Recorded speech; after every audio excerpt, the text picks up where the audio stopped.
मित्रों, नमस्कार। आपका स्वागत है मेरे YouTube channel mining classroom with Tulsidas Vishwakarma में। मित्रों, आज का हमारा वीडियो मेटल माइंस रेगुलेशन के chapter 15 explosive and short firing chapter के अंतर्गत इलेक्ट्रिकल शॉर्ट फायरिंग रेगुलेशन 163 का अध्ययन करने के लिए बनाया गया है। यह जो वीडियो है एग्जामिनेशन की दृष्टि से बहुत इंपॉर्टेंट है। आप अगर इसको पूरा देखते हैं तो आपको इसमें बहुत लाभ होने वाला है और ये किसी भी परीक्षा में बहुत यूजफुल होने वाला है। और अगर जो प्रैक्टिकली जो लोग माइंस में काम कर रहे हैं उनके लिए तो बहुत इंपॉर्टेंट है ही है। वो लोग कई प्रकार की दुर्घटनाओं और परेशानियों से बच सकते हैं इसका पालन करने से। तो प्लीज कम विथ मी और हम लोग उसको वीडियो को चालू करते हैं। ये थोड़ा सा एमएमआर और सीएमआर में अंतर है, इसलिए ये वीडियो हमने अलग से बनाया हुआ है। अगला वीडियो हमारा सीएमआर पर होगा, सेम सब्जेक्ट रहेगा, इलेक्ट्रिक शॉर्ट फायरिंग। तो आइए शुरू करते हैं बिना समय नष्ट किए। मेटल माइंस रेगुलेशन के chapter 15 explosive and short firing के रेगुलेशन 163 इलेक्ट्रिक शॉर्ट फायरिंग के इसका पहला पॉइंट यह है कि जहां पर भी शॉर्ट्स को बिजली के द्वारा ब्लास्टिंग या दगान किया जाना है, वहां पर आगे बताए हुए कानून के प्रोविजंस हैं, ये लागू होंगे। इसका पहला पॉइंट का ए, किसी भी शॉट्स को फायर या ब्लास्टिंग नहीं किया जाएगा जब तक कि उपयुक्त शॉर्ट फायरिंग यंत्र को प्रयोग में न लाया जाए तथा एक बार में ब्लास्ट किए जाने वाले शॉट्स की संख्या या शॉर्ट होल्स की संख्या यंत्र के अधिकतम होलों की संख्या जिसके लिए उसका निर्माण और रचना या उसको डिजाइन किया गया है उससे अधिक नहीं होगी। क्लियर? ऐसा बिजली से चलने वाला, इसका बी पॉइंट है ये ए पैर हमने पहले ए देखा, अब बी देख रहे हैं। ऐसा प्रत्येक बिजली से चलने वाला ब्लास्टिंग या शॉर्ट फायरिंग उपकरण इस प्रकार से बनाया जाएगा और उपयोग किया जाएगा ताकि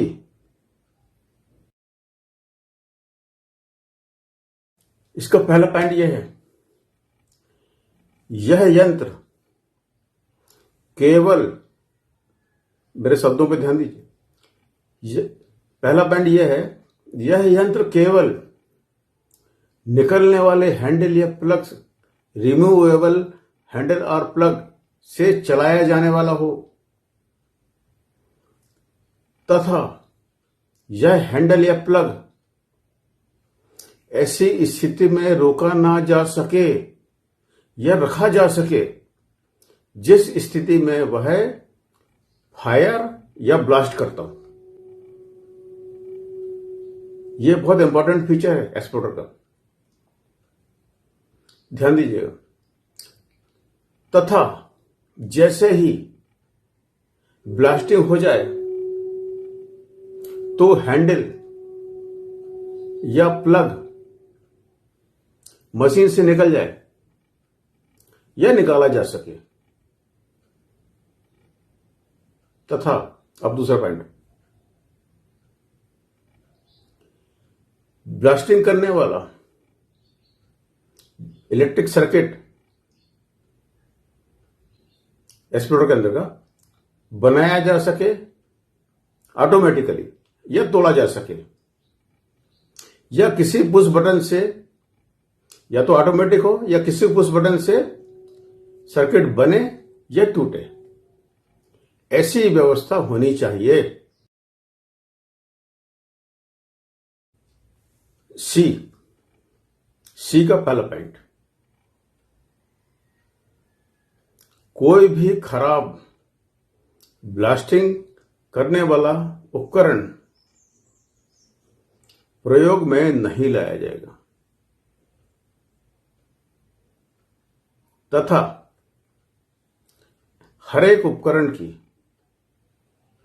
3 महीने में ओवरऑलिंग या जीर्णोद्धार या पूरी मरम्मत और साफ सफाई की जाएगी तथा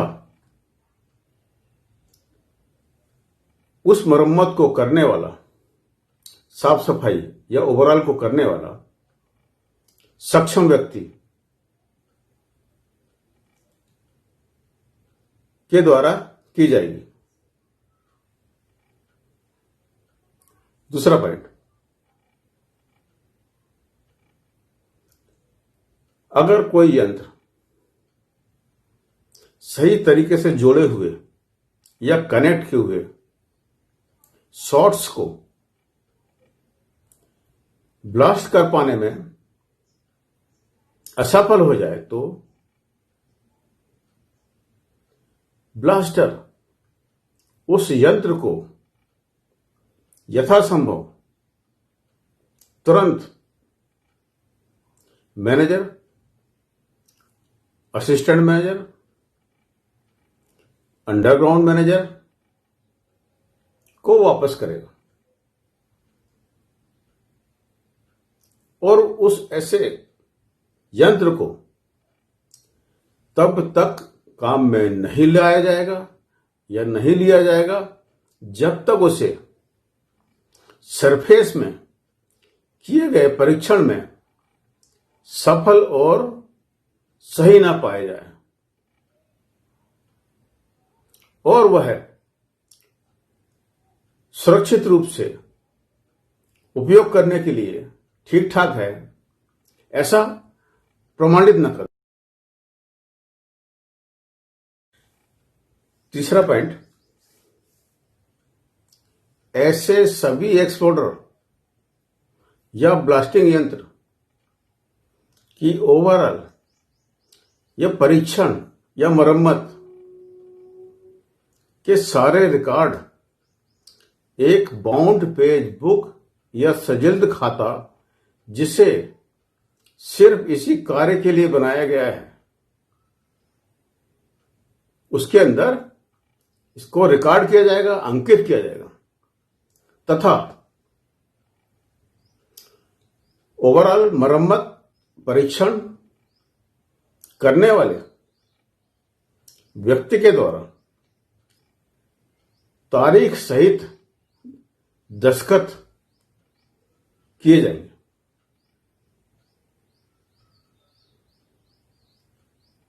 दूसरा पॉइंट,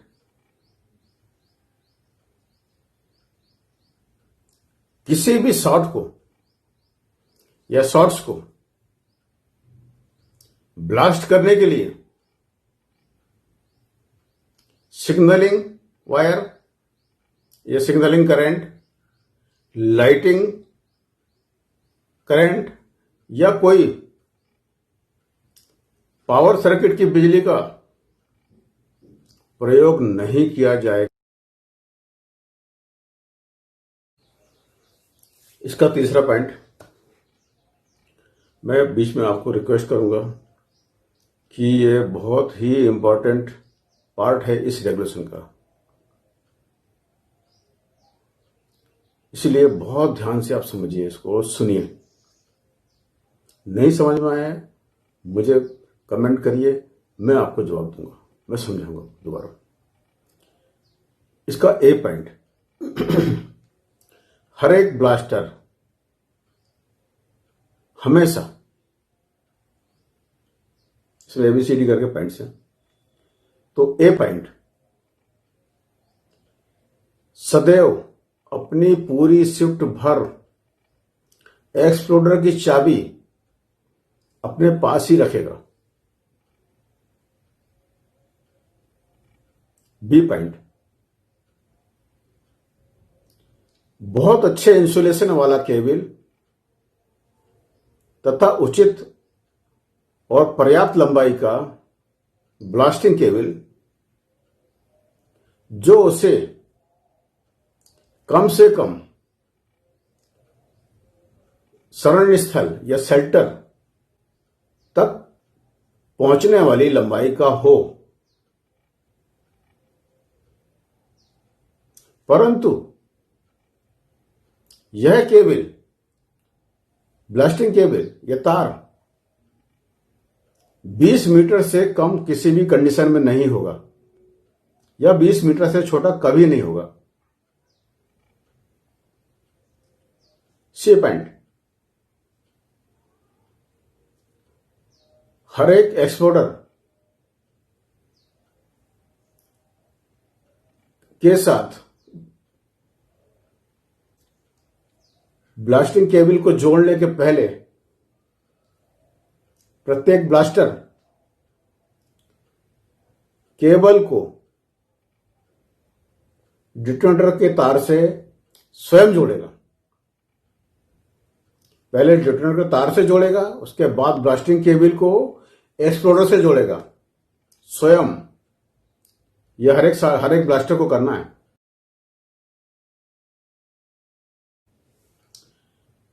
इसका डी पॉइंट, हर एक ब्लास्टर पूरा ध्यान रखेगा कि ब्लास्टिंग केबल को ब्लास्टिंग करने के दौरान, फैलाने के दौरान किसी भी बिजली के केबल, लाइटिंग केबल या बिजली के उपकरण के संपर्क में ना आए।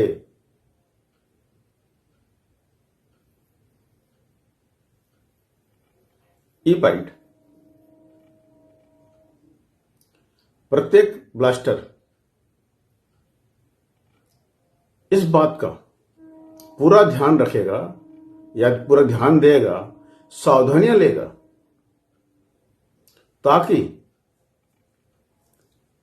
ब्लास्टिंग के दौरान बिजली के कंडक्टर और बिजली के उपकरण की क्षति या नुकसान ना हो। एफ पॉइंट, हर एक ब्लास्टर इस बात का ध्यान रखेगा स्वयं के द्वारा एक्सपोर्टर या फायरिंग उपकरण के साथ केबल को जोड़ने से पहले यह सुनिश्चित करेगा,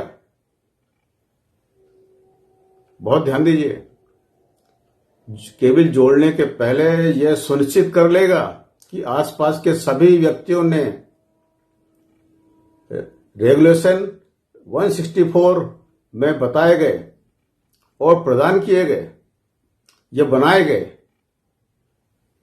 शेल्टर या शरण स्थल में सबने शरण ले ली है, यह इंश्योर कर लेगा। तथा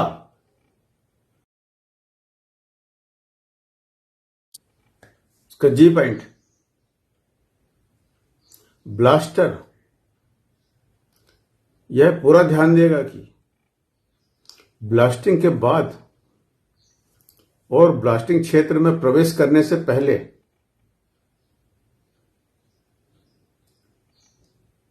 एक्सप्लोडर से या फायरिंग apparatus से ब्लास्टिंग केबल को डिस्कनेक्ट कर लिया गया है या नहीं। अब चौथा पॉइंट,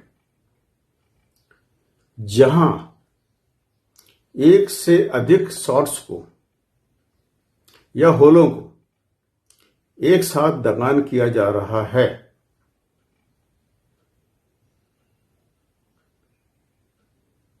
वहां पर इसका ए पॉइंट, पूरा ध्यान रखा जाएगा कि ऐसे सारे होलों के कनेक्शन आपस में अच्छे से और सही तरीके से किए गए हों। बी पॉइंट, अगर ऐसे सारे होल भूमिगत खदान या अंडरग्राउंड खदान में ब्लास्ट किए जा रहे हों तो वहां पर ऐसी स्थिति में सारे के सारे होल आपस में सीरीज कनेक्शन या श्रृंखलाबद्ध तरीके से जोड़े जाएंगे।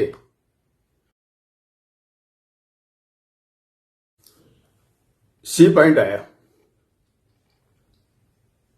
ब्लास्टिंग किया जाने वाला पूरा इलेक्ट्रिक सर्किट को एक्सप्लोडर या ब्लास्टिंग उपकरण से जोड़ने के पहले इलेक्ट्रिक रेजिस्टेंस तथा कंटिन्यूटी या सर्किट की निरंतरता की जांच करने के लिए विशेष रूप से इसी काम के लिए बनाए गए यंत्र के द्वारा तथा रेगुलेशन 164 के प्रावधानों का, यानी वो टेकिंग शेल्टर वाला, पालन करने के बाद ही ऐसा परीक्षण किया जाएगा।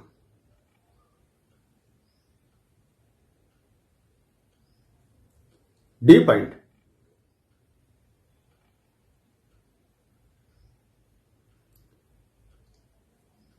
सबसे अंत में सबसे जरूरी सावधानी है। रेगुलेशन में वर्णित सारे उपाय, सारी सावधानियां का पालन कर लेने के बाद या पालन हुआ है ये सुनिश्चित करने के बाद ही ब्लास्टिंग केबल को एक्सप्लोडर या फायरिंग यंत्र के साथ जोड़ा जाएगा।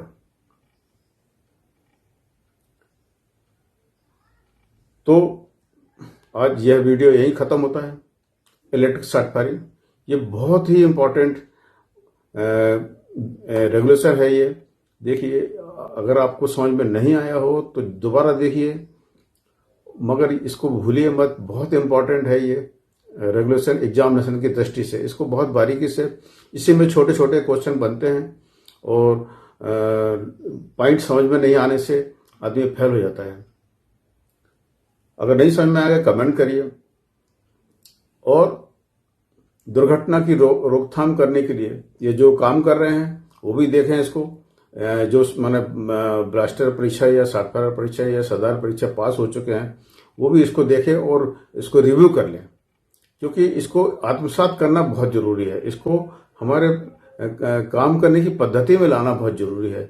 मुझे उम्मीद है कि ये बात बहुत आप लोगों को अच्छी लगी होगी और इसकी व्याख्या आपको अच्छी लगी होगी तो कमेंट जरूर करना और हम इसमें और सुधार करेंगे। और हमारा अगला वीडियो 20वां वीडियो कोल माइन से रेगुलेशन 195 इलेक्ट्रिक शॉर्ट फायरिंग पर ही होगा। इसलिए अलग से होगा ये वीडियो बनाया जा रहा है कि कोल माइंस में काफी सावधानियां अतिरिक्त मेटल माइंस की तुलना में लेनी पड़ती हैं। बहुत सारी सावधानियां जो अभी हम अगले वीडियो में देखेंगे। और जब तक इसको आप लाइक, सब्सक्राइब और शेयर कर दें और इंतजार करें अगले वीडियो का। नमस्कार, धन्यवाद।